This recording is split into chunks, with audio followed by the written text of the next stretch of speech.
Hey, can I let you in on a little secret? The most powerful women I know, the ones building empires, making big moves, enjoying the process, they're all in one place. And you should be too. It's called Insider. We're talking exclusive content from 7 to 8 figure female founders and entrepreneurs, virtual and IRL events, masterclasses, premium video, and my personal favorite, the Pick My Brain series. So are you ready for more conversations just like this one? Join for as little as $6.99 a month at theknowinsider.com.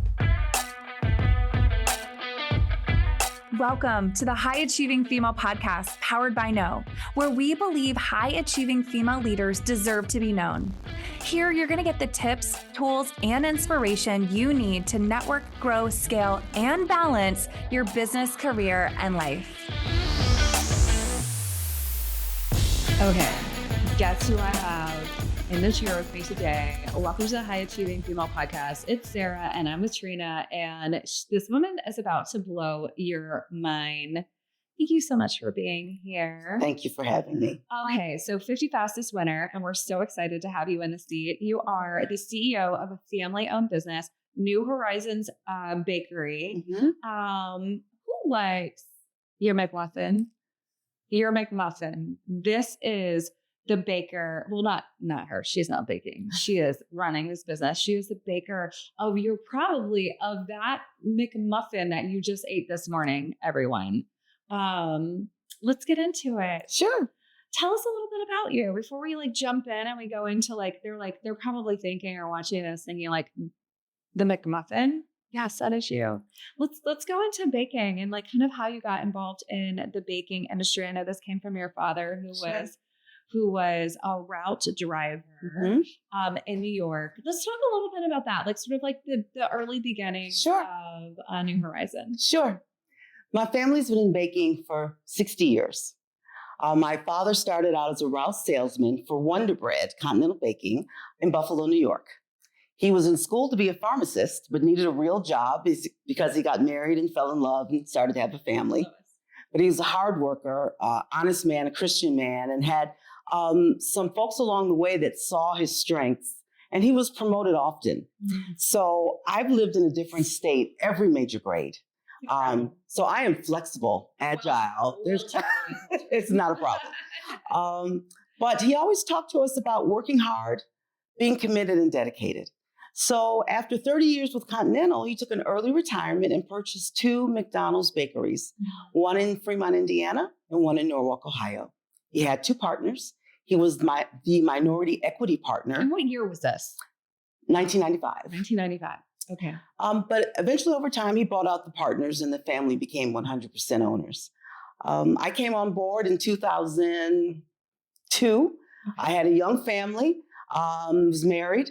But my father presented an opportunity. I'm the oldest of 3. Yeah. And you give me an opportunity, I'm going to think real hard about it and pack it up and go.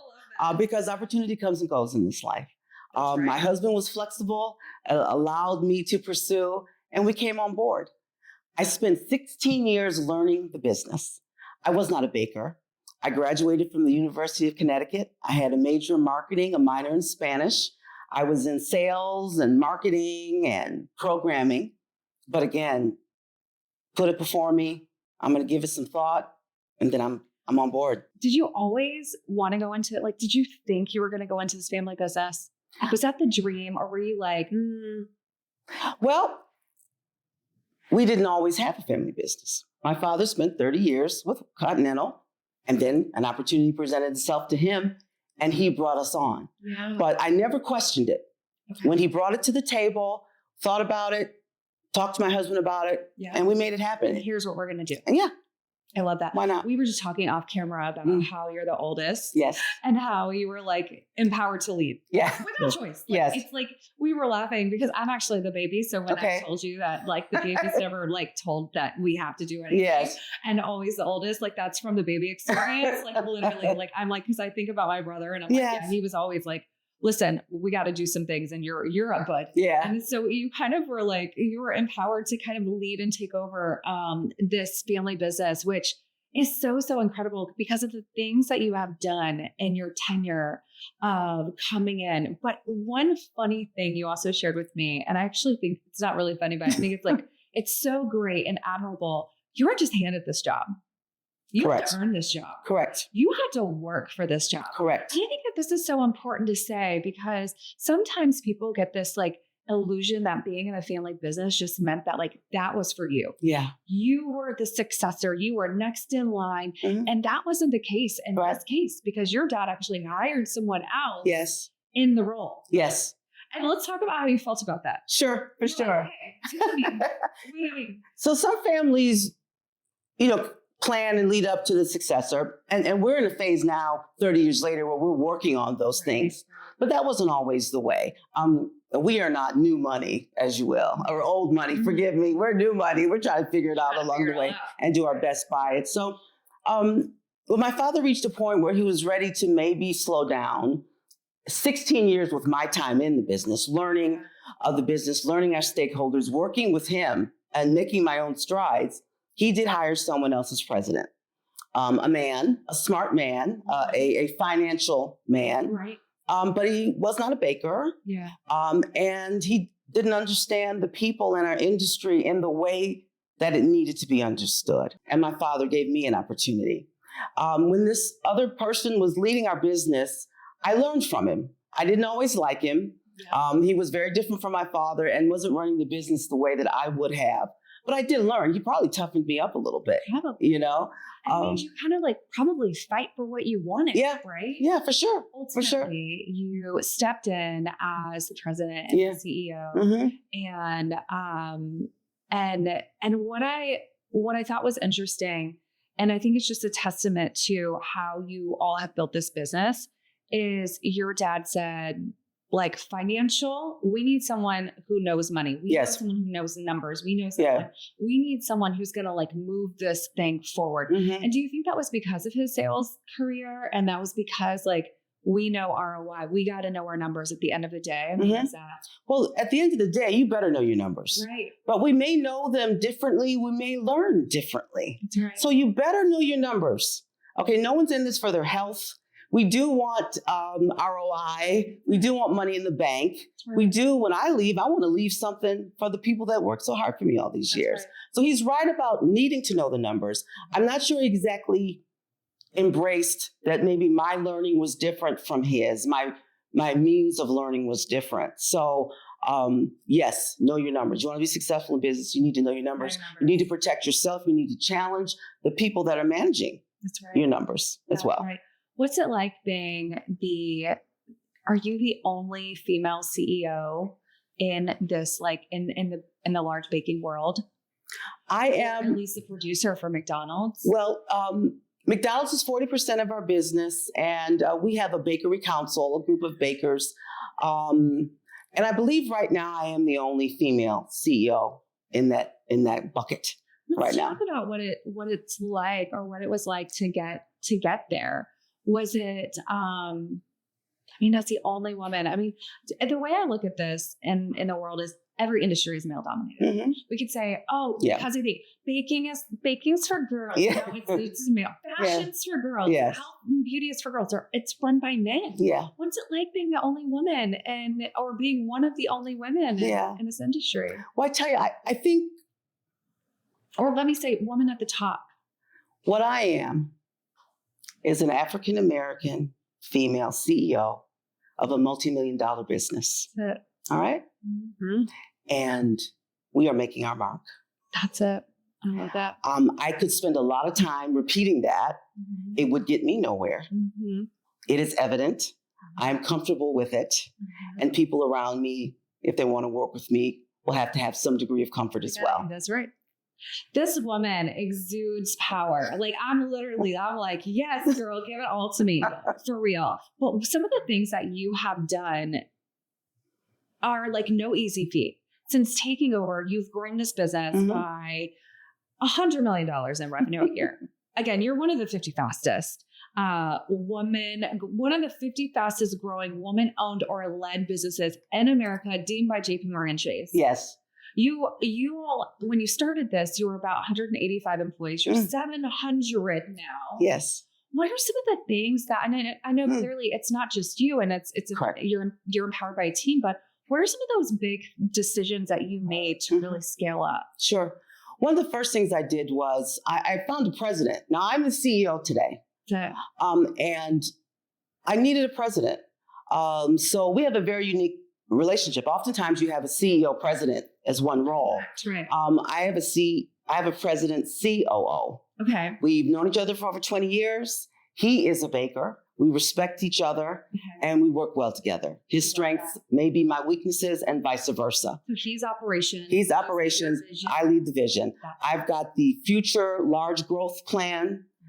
He manages the 3 to 5 projects, 3 to 5 year projects. And we have a team of directors and senior directors that help us get it all done. Heck yeah. I have an amazing team, an incredible CFO. At some point I recognized when I came on board, we needed more than a strong finance and accountant person. I need someone that M&A, investment banking. How do we get bigger? What are we going to do? Yeah. So one of the very first things I did was build a team. And even in that, I lost 3 of my top people in my first 2 years. I was a little too green for them. They left for different reasons, and 2 of them have already come back. The third is asked, but we don't have space for her at this present time. So it's been good. Those moves have been good. And then had the right people. We looked at our culture. My dad built an amazing team, had an amazing culture and foundation, but the world had changed. We had COVID. Yeah. People were coming to work for different reasons, leaving much quicker, had different needs. Yep. You know, how many vacation days do I have? What's your culture here, lady? 2017 to 2024, the landscape is completely Listen, this is my joke. It's not your father's bakery anymore. It is not. Right. It's just a different world, the economy, all sorts. So we looked at our culture. We reworded our vision and mission. And we just came at the world differently. We offer alternative scheduling because people were saying, I'm not going to be in this bakery 7 days a week. You know, I can't do that anymore. My father's generation, they worked and worked and worked. And you better not go home and tell your wife you don't have a job. Right. But these kids are like, I'm out of here. I'm going across the street for the next animal. I don't want to work. Well, they're special, but we need them. We do need them. We need them, but they are very special. They're special. It makes sense. We just have to be a little more agile and be pivoting a little bit more for the next generation. Yeah, we need them. We're trying to make the new bakers of tomorrow. So they've got to believe in us. They've got to feel comfortable, and we've got to provide. So alternative scheduling has been great for us. 12 3-hour shifts a week. So 3 days on, 4 days off. Get out. Yep. Get out. If you work your 36 hours, your schedule will pay you for 40. You get your attendance bonus. Some locations have 10-hour shifts, 4 days a week, 10 hours. We have used different or non-traditional staffing agencies. We have documented immigrants in different facilities, people that want to work, that needed support. One of my locations has 5 different African dialects. Really? We've found people that want to work, and we need that. So we've looked at it at the industry from a different lens. Yeah. We recognize that if we wanted to succeed, if we wanted to compete, if I wanted to make my mark and grow, I had to do something different. We had to do something different. We've had our first 2 acquisitions under my leadership, which was something that, once you get that itch, that acquisition itch, you want to do, you just want to make sure things are solid, because it does not end. It begins and ends with the people. Right. And I always say my blue sky thinking and my president's blue sky thinking cannot outpace the skill set of the people doing the work. That's right. And if we don't pause and take the time to make sure they know what they're doing, that they have the tools that they need and the support, we'll crash and burn. Not grow too fast, too quick, for sure. That's right. Right. And I love that. And it's all about in business taking calculated risks. Sure. And so talk to us, I just was so curious, talk to us a little bit about COVID. So the time during the pandemic and how you all were affected. You have about 15 facilities now, right? We have 5 facilities, but 15 individual production lines. Okay. 15 production lines, 5 facilities. Yes. How, what was that shutdown? Talk to us about that. What was that time like? Another one of those, corny bakery things that we say is people got to eat. They do. Right? That's right. So through COVID, we didn't shut down. We just reevaluated how we were going to work and manage. Yeah. You know, What were some of those changes that you had to make? I had a cousin in New York City that's in the design and sewing businesses, and she made me a whole bunch of masks. You know, we stayed close to our customers. We just kept doing what we do.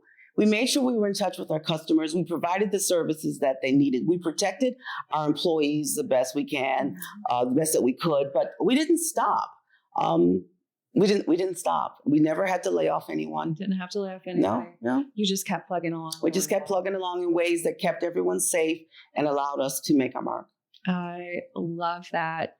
And so let's go into a little bit on the family and the personal side. So I know you're married. Yes. It blew my mind. You have 3 grown children. Yes. You're a grandmother. Yes. And you have some of them working in the business. Yes. Is this a plan to just kind of keep it, keep it generationally passed down? I think I want to do that as long as it makes sense for us as a family. I am charged and motivated and passionate about continuing the legacy. But something I've learned very clearly, you can't make people do things that they don't want to do. My desire for them can't be greater than their desire for themselves. That's right. My father gave me an opportunity. I'm so grateful for that. And I provided that to my children as well. They're doing well. They're learning and growing. Who knows what the future will hold? Do you have them starting from Yes. You got to start from the bottom. My son's been with the company 14 years, sanitation maintenance. He's been in production, very strong in operations and in sales, and now and he continues in sales today.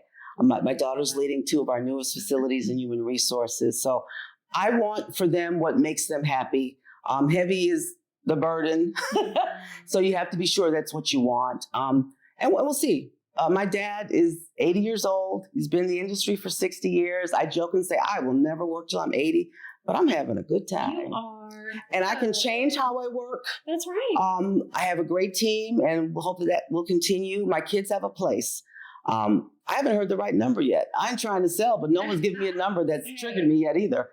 I know. And I'm like, everybody's like, there's always a number for something. Yeah. There's always a number. Yeah. But that's it. That's there. And there's grandchildren. There's 7 grandchildren in the family. And your siblings are in the business. My siblings are in the business. My nieces, I have a couple nieces and nephews that are summer interns. So they're learning. We're exposing them. They'll have a choice. One day they'll have a choice. If we were to ask your father today if he thought that what he had started when he left and he took that risk and he came in as a minority owner and then he, do you think he would say yes, this is exactly what I envisioned? No, I know that we have achieved goals and done some things that he didn't even think about. He used to ask me all the time, how big do you want to be? I don't know how big I want to be, but gosh, I'm seeing more and more of it now. Right. So it's good. We're operating ethically. We're respecting all of our stakeholders, our customers, our employees. We have great banking relationships and partners. We'll keep doing that. And what I love is that you are I'm receiving all of your power, but you're a powerful woman of color running an incredibly large business and doing it your way. What are some of the things that you have implemented that maybe pops would be like, I mean, you know what I mean? Because even in our offline communication or conversation, or kind of prepping, it's very clear that Dad was like, "Hey, no." Yeah. He's old school. Right. And it has served him well. I think I must be. So what are some of the things that you're outside of the staffing, right? Being agile with what are some of the things that you implemented in terms of culture? Yeah. Or that maybe are new world? Yeah. Culture alone, again, we redefined our core values, our vision and mission. Our mission is to be the choice, the employer of choice, the stakeholder of choice, and the manufacturer of choice. We recognize that people have a choice, and they are really using that in this day and age. My father definitely does not understand or embrace hybrid work schedules. Get your butt in the office, That's right? We don't return into work. So that's been good. Our acquisitions. when he was leading the business, one of our very first acquisition was something he had looked at with the other president. Oh. And they did not move forward with that. Okay. Now, I wasn't at the table at that time. I don't know the reasons why. I'm sure they made a good decision at that time. Mm-hmm. But a few years later, it was the right thing for us. And then we did a second one. It adds to the EBITDA. We're growing the business. We've diversified, and there's more to come. Okay, so as a non-finance girly, I just heard you say a very, very, very important acronym. So you've learned some finance. You learned some numbers. Absolutely. You have to. We have to learn it. So not everyone is, super duper finance sharp. So take some classes, talk to some people, read. We can get there. We can learn more. We must understand it, or we'll be taken advantage of as women. We don't want that. Ooh, you got to know your numbers. I love that you just said that. Yeah. Think about it. We shop. We do things. Check your bank app on your phone every day so you can do what you want to do. Right. Do that at your job. That's right. If you can read the fashion magazines, then you can read a business book, girl.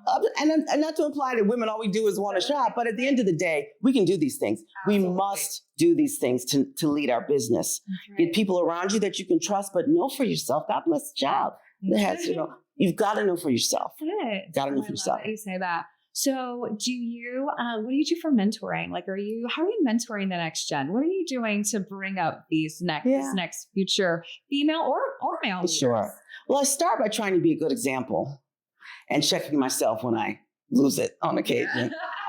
But then when I notice a superstar or even someone that's not a superstar, but with high potential that just may need a little help or a push, I reach out.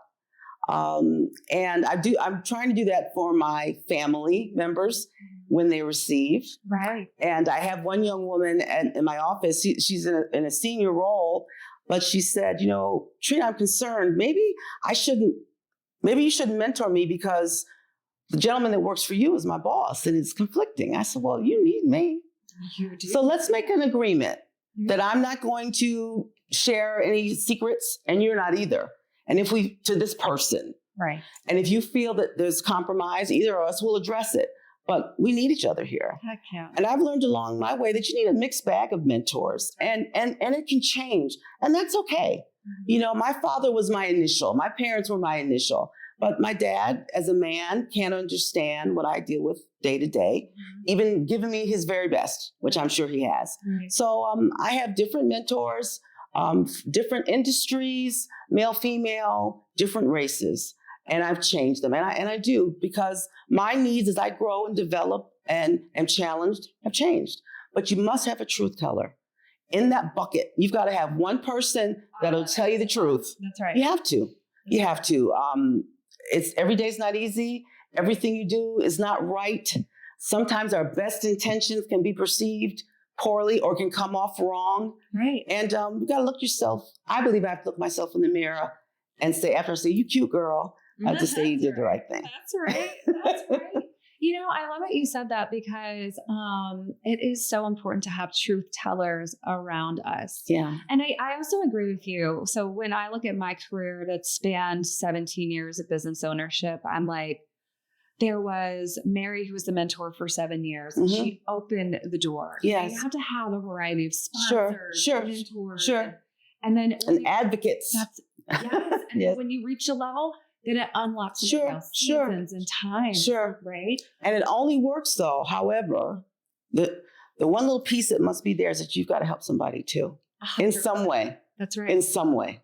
I always say that too. You need 3 people in your life. Mm-hmm. It's the people who've paved the way, who are miles ahead of you. Yes. Those are the people that you are like, hey, you're watching. Help me up. Yes. Please. Like, what do I need to do? Yes. And without those people, you wouldn't be able to elevate. And then you need the people who are right there along with you because they're in the grind with you. Yes. And those are your people who are like, girl, it's been a rough day. Yeah. I'm like, ooh, let me tell you some stories. Yes. We need to know that we're not crazy. Sure. We're on it. We need a little something to keep us going. Sure. And then the people behind us that, that are looking up at us like, hey, help me up. They're always watching. And as a business leader, you have to have some comfort about being on stage. We live on stage. Yep.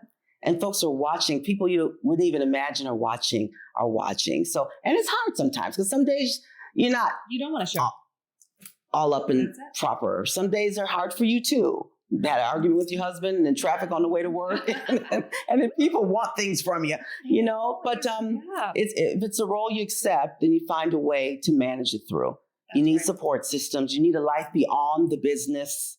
You know, you need to take a break sometimes. Right. You need to pat yourself on the back sometimes. It's okay to say you did a good job here. I love that because, and I think like grace abounds, right? Yeah. It's like giving yourself grace, but then giving grace to maybe your employees or the people who are around you that maybe they're struggling. Yes. And at the end of the day, you gotta look in the mirror and say like, did I do the best I can? Yeah.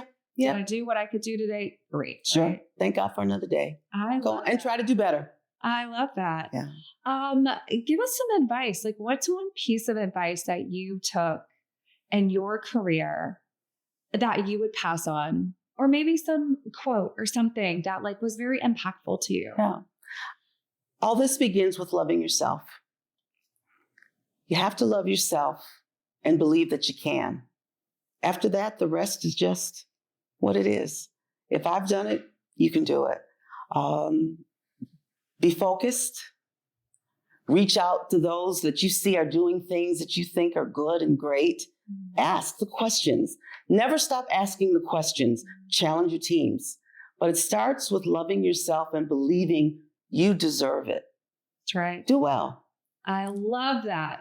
Thank you so much for being here and sharing your little story with us. I want to do this again. Appreciate it. But yeah, thank you. You're awesome, and congratulations on winning 50 Fastest. Thank you very much. It's a pleasure.